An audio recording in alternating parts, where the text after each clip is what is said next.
Daralun, Dinas Lingkungan Hidup dan Kehutanan Aceh menggelar sayembara memasak janeng di halaman kantor tersebut tadi pagi. Kegiatan tersebut diikuti oleh 16 grup, di mana setiap grup terdiri atas 2 orang. Panitia juga mendatangkan 5 juri kuliner untuk menilai kreasi peserta. Peserta diberikan waktu 2 jam untuk mengolah janeng, sedangkan Dewan Juri memiliki 30 menit untuk memutuskan siapa juaranya.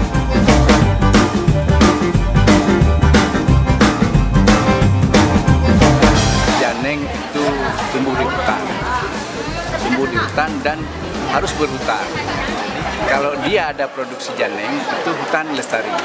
Karena janeng tidak bisa tumbuh di lapangan bola, akan di hutan.